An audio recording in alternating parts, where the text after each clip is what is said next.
Poland on a plate. Today's episode is all about duck. I'm joined by a special guest chef, Chef Michael Lachowicz from Restaurant Michael in Winnetka. Thank you for joining us, Chef. It's a pleasure to have you. It's a pleasure to be here, Basha. Thank you for having me. Please tell me a little bit about your restaurant before we get started. Restaurant Michael has been in Winnetka for just under 9 years, and we are kind of the last one standing as far as classic French cuisine with a very modern touch. I'm really excited to see what you have for us. Great. Well, we're going to do 3 preparations actually of duck. The first preparation that we have is the stuffing for a strudel. And the strudel is comprised of a wild mushroom ragu that's finished with cream cheese and mascarpone cheese in equal parts and egg. And for the sake of time, I incorporated the egg, mascarpone cheese, and cream cheese together. We're going to combine those with the foie gras nuggets, which is a byproduct of the foie gras. We have a primary lobe and a secondary lobe on the foie gras. So when you separate this is the duck liver, the fatted duck liver. There is connective vessels here that have to come off, and some of that fat gets pulled away. And then we slice beautiful little medallions off of the primary lobe because this has the nicest surface area, and we end up with nice slices like this that we can season and sear and serve as a garnish or center of the plate item for an appetizer or a component for an entree. The smaller lobe we can get a couple of nice slices off of, and mostly what ends up happening on the smaller lobe is the connective pieces fall off, and we use those as a bit of a byproduct, but we use them to garnish the strudel so that we have a thread of flavor that runs through the entire dish. I also am going to incorporate a couple of different aromatics and flavors into the strudel that will help to accent the duck. Today we're using fresh thyme. You can use rosemary, you can use sage. There's a variety of different herbs that work very well with duck. I'm also going to add some shallot and some minced garlic, and all these ingredients are going to basically come together so that they accent the duck and don't overpower the center of the plate, which is going to be the breast of duck. So if you don't mind, Basha, would you hand me the wild mushroom ragu? This is oyster and shiitake mushrooms that have been cooked with a little bit of red wine. And then we're going to add the duck confit and all of the residual fat that's left in the duck confit as well, because that's going to add to the flavor, and it's also going to give a nice supple mouthfeel.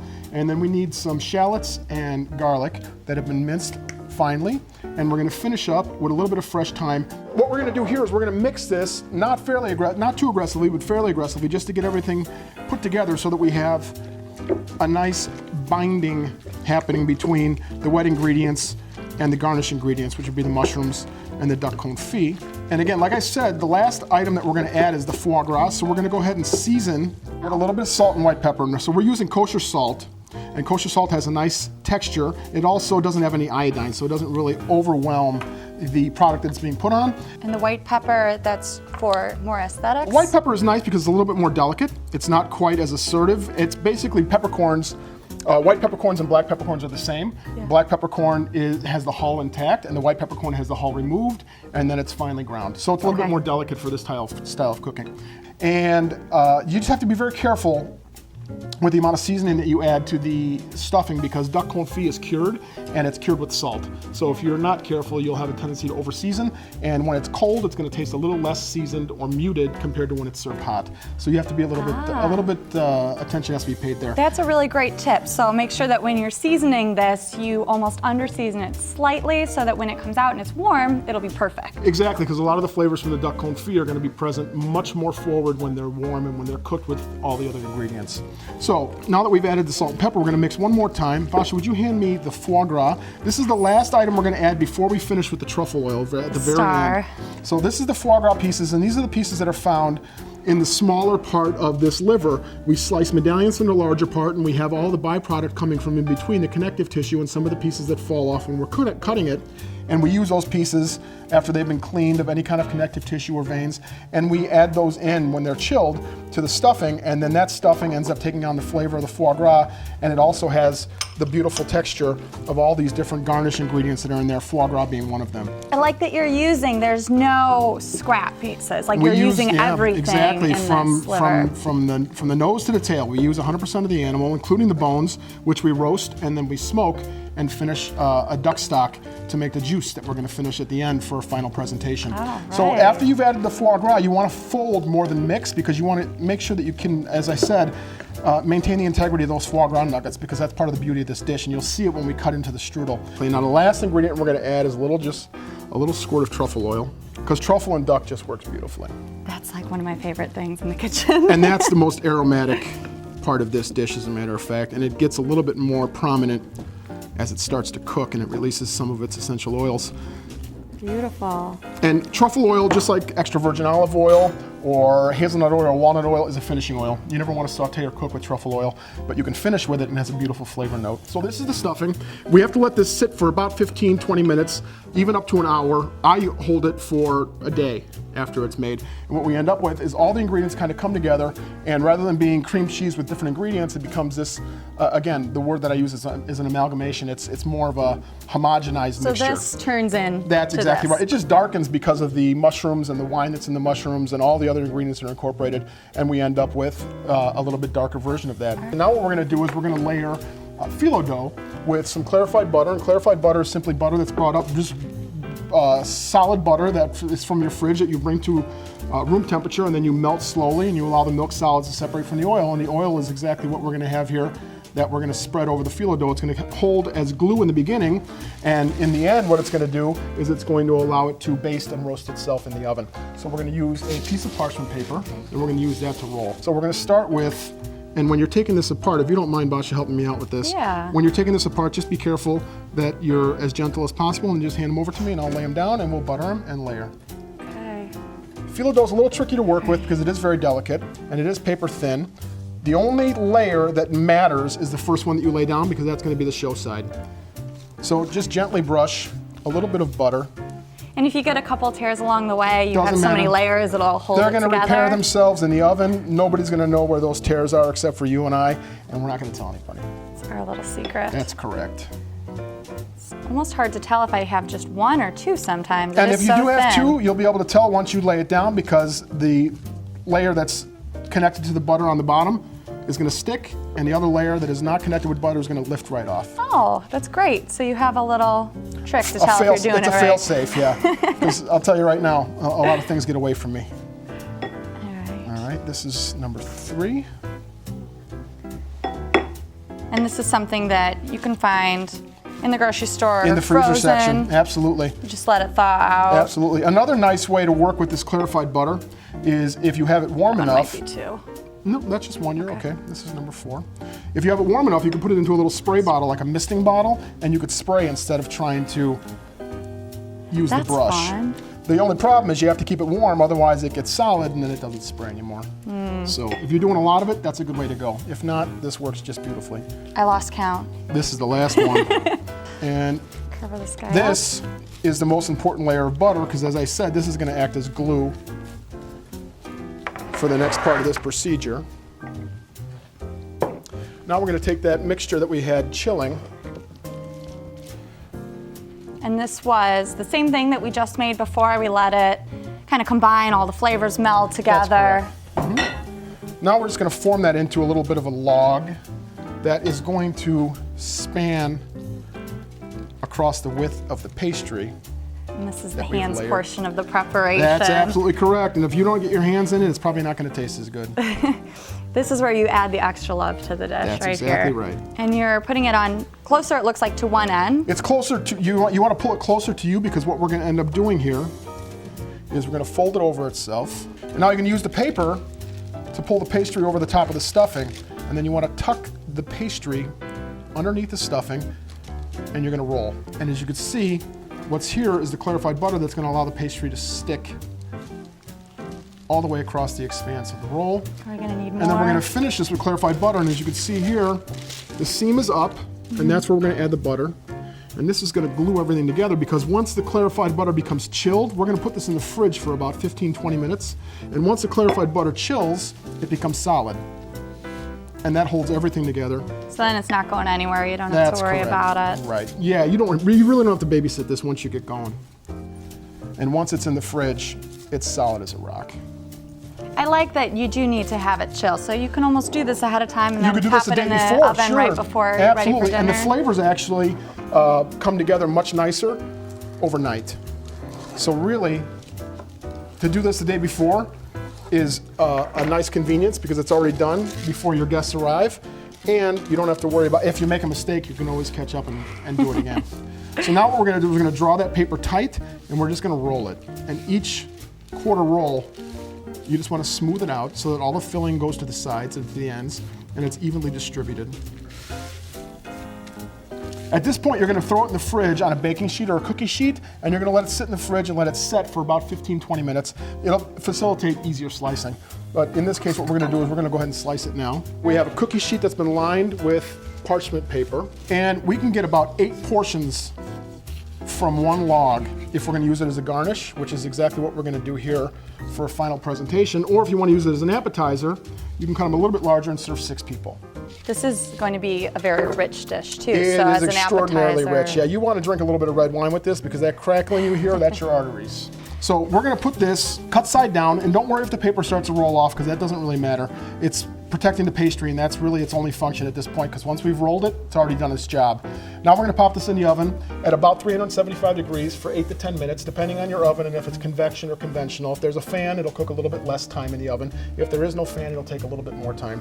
So we pop this in the oven. Check on it. Exactly. You want to keep an eye on it. Yeah. But generally, it's between 8 and 10 minutes. Okay. And we're going to pop that in the middle of the oven and set our timer. In the meantime, while that's in the oven, we are going to sear a couple of medallions of foie gras that are going to sit on top of the strudel after it comes out of the oven before it's presented with the duck breast that we're going to serve as the main course.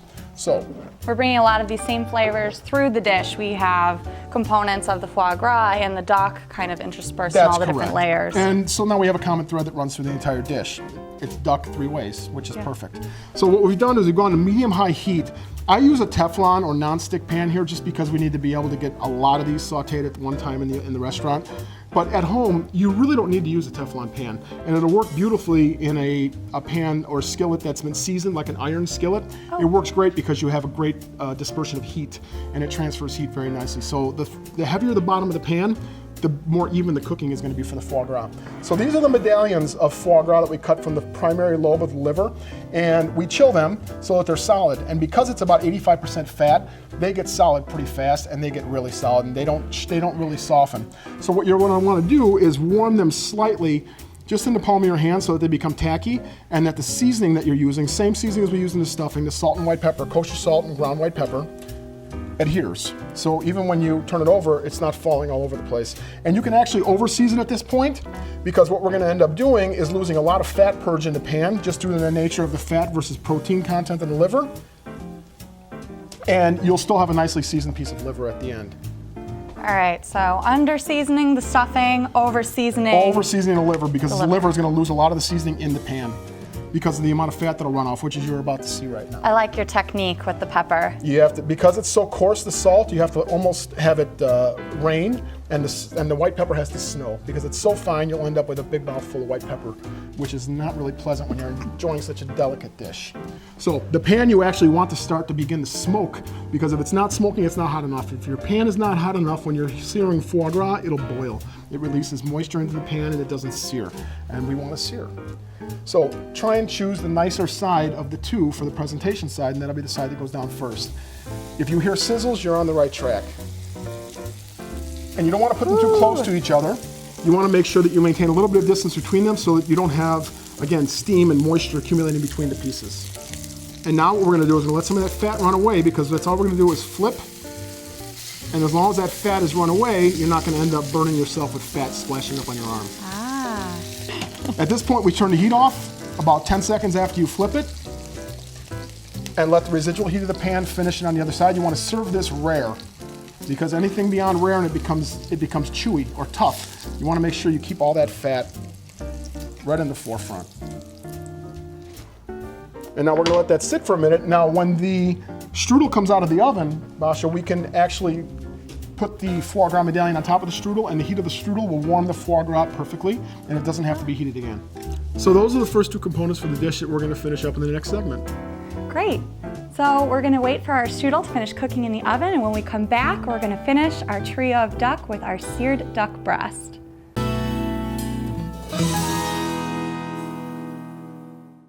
Welcome back to Poland on a Plate. I'm here with guest chef Michael, who will be showing us the final component to our trio of duck. So let's get started. What do we have? All right, Basha, what we're going to do is we're going to finalize this little trio with the duck breast. And the breast is a very prized part of the duck, of course, because of the fact that it sits on the center of the plate, and that's what people order when they go to the restaurant. So what we do is we remove it completely from the carcass or from the bones, and we roast those bones, and then we smoke them lightly. And we use those lightly smoked, roasted bones with a duck stock and some aromatic vegetables and herbs, and we make a beautiful sauce. It's called the duck juice, or smoked duck juice, and we're gonna finish that with a little bit of butter, and I'll show you that technique in a second. In the meantime, we're gonna heat our pan up that we're gonna sear the duck breast in, or start the duck breast in before we place it in the oven. And in that pan already is the fat that was derived from the foie gras being sauteed. So now we have that uniform flavor of foie gras washing over all three components. Not only the foie gras, but the strudel, which comprised the foie gras and duck confit, and the duck fat that we're going to use that was coming from the foie gras to sear the duck breast. So when we sear the duck breast, before we did that, we removed it, as I said, from the bones, and then we trimmed all the residual fat and skin from around the outside, and we just filleted the skin off and left the fat layer on top to protect the breast while it's roasting. When we season this, we're not going to season it until just before it goes in the pan. So while the pan is heating up, we're going to finish that sauce very quickly. We're going to place this on the heat, and we're going to bring it up to a simmer. Once it comes to a simmer, we're going to turn the heat down to a very, very low temperature, just so we can keep the heat of the sauce while we're adding the butter. This technique in French is called monter au beurre, and this is a very common technique, and it leaves a nice sheen for the sauce, so it's a beautiful plating presentation, and the flavor is smoothed out and cleaned up by the butter, and everything tastes better with butter.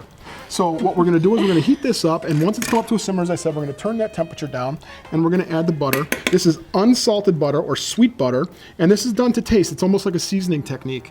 And we're gonna just stir that butter in, and the butter is cubed when it was cold, and then we let it come to room temperature so it softens, and the softened butter melts more readily in the sauce without cooling the sauce off and having to have the temperature too high in the pot. So we don't want the sauce to be too hot. We're not cooking at this point, we're finishing. That's correct. Just like you would, like with a risotto, you finish it off with the butter. You're not cooking at that point. It's really just about creating that beautiful flavor and smooth texture. That's absolutely right. And if you do heat the sauce too much, what ends up happening is you separate the butter and it melts, and you end up with a greasy sauce, and then you have to start all over again and take the butter off the top, which is just kind of a waste of time, and it never really is as good as the first time. So just do it right the first time, and then you don't have to worry about it. And nobody's gonna get hurt. That's the way to go. So what we do now is, before we add the final seasoning of salt and ground white pepper, we're gonna taste, because we have a little bit of seasoning already in the sauce from the roasting of the bones, which are seasoned before they go in the oven. So now that we've melted the butter, and the butter is unseasoned as well, we taste. I think it's good. Maybe just a touch of salt. We're gonna add just a pinch of salt, and just to round out the flavor, a little bit of white pepper. We give it one more stir. You really do taste the smokiness that comes with it, and it has that duck flavor, but it's such a light, delicate, beautiful flavor. Nothing's overwhelming. Everything here is complementary, Yeah. and everything complements each other, so there's a nice synergy on this plate. Now, the fat is warm enough, and it doesn't have to be so hot that we're sauteing, because saute in French means to jump. We're not trying to saute. We don't want a hard sizzle. That's all we really want, is to get the pan hot enough so it starts to render that fat a little bit. Before we do that, what we're gonna do, and I'm gonna ask you to help me, Basha, if you don't mind, we're gonna do a crosshatch pattern, or a slicing of the fat, so that when the fat hits the pan, it renders, and we end up with a beautiful crispy skin without all that greasiness from the fat. The fat is actually gonna be released into the pan. So we're gonna go over it in very light strokes. We don't wanna cut into the meat, we just wanna break the fat. And what I want you to do is, I want you to hold the knife and not put any pressure, but just slide counter or cross my lines, which went this way. So like almost no pressure. Just to break the fat. Just the surface of the fat. That's perfect. We have a nice crosshatch pattern. It becomes more prominent once it's cooked, because once it gets into the heat of the pan, it starts to separate. And you can actually see where the little cuts are there. Now we're gonna season, only the meat side, because if we season the fat side, what's gonna happen is, as soon as the salt touches the surface of the meat or the fat, it's gonna release moisture and it's gonna speckle. So we're gonna have an uneven coloring on the fat side if we season that side. So we're only gonna season the meat side, and then we lay it right in the center of the pan. And again, there's very little sizzling. Once it starts to seize, or it starts to come together in the center, it almost looks like it's starting to mound up a little bit. Yeah. And it's starting to contract. That's just the muscle contracting from the heat of the pan. Once it starts to contract, you shut the heat off, and the entire pan is oven proof, so the entire pan goes in the oven at 375 degrees, and it'll stay there for between 6 and 8 minutes, depending on how the intensity of your oven and whether you have a fan or not. All right, and that was the last component of our dish. When we come back, we'll put everything together. I'm here with Chef Michael, who will be taking us through the final plating. So now that the duck is rested, we're going to be able to slice this without having it bleed too many of the juices out. And we're going for a nice medium here, not overcooked. Juices are still really nicely contained.